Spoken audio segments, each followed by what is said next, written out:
Hello guys, అందరికీ welcome to my channel. నేను మీ Manisha. So step ఏంటి అని అంటే, చాలామంది ఇంట్లో ఇత్తడి రాగి సామాన్లు ఉంటాయి కదా. సో అవి చాలా వరకు పీతాంబరం అవి ఇవి వేసి తోముతారు. సో తెల్లగా అవ్వడం అనేది కొంచెం కష్టమవుతుంది.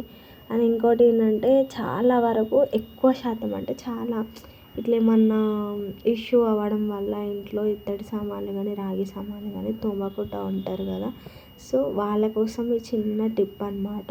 సో ఈజీ క్లీన్ అయిపోతుంది అనమాట. సో ఒక గిన్నె పెట్టి ఆ గిన్నెలో కొన్ని వాటర్ వేసి నార్మల్గా ఒక 2-3 నిమ్మకాయలు కోసేసి దాని వాటర్లో మరిగించాలన్నమాట. సో మరగనించిన తర్వాత నార్మల్గా కొంచెం అవి సెట్ మరిగిన తర్వాత ఏం చేయాలంటే, నార్మల్ వేడి వేడి ఉన్న వాటర్ నార్మల్గా దింపి ఒక గిన్నెలో పోసి ఇత్తడి కానీ రాగి కానీ రెండిట్లో ఏదైనా ఒకటి తీసేసుకొని మనం ఆ వాటర్లో డిప్ చేసుకోవాలన్నమాట. సో స్లోగా డిప్ చేసుకొని ఒక 5 మినిట్స్ అట్లా వాటర్లో నానబెట్టండి. తర్వాత ఏం చేయాలి అంటే, నార్మల్గా సర్పు కానీ సబ్బు కానీ తీసుకొని అదే లెమన్ తోటి నార్మల్ క్లీన్ చేసుకోవాలన్నమాట. సో ఒక 5 మినిట్స్ అట్లా వాటర్లో పెట్టిన తర్వాత ఇట్లా క్లీన్ చేసుకుంటే వైట్గా అవుతుంది అనమాట. అంటే తెల్లగా ఉంటుంది అనమాట.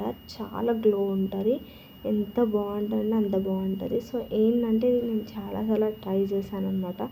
ఇత్తడి రాగి సామాను మాత్రం తెల్లగా ఉంటుంది, మంచిగా ఉంటుంది. సో ఒకసారి యూజ్ చేయండి. టిప్ నచ్చుంటే లైక్ చేయండి.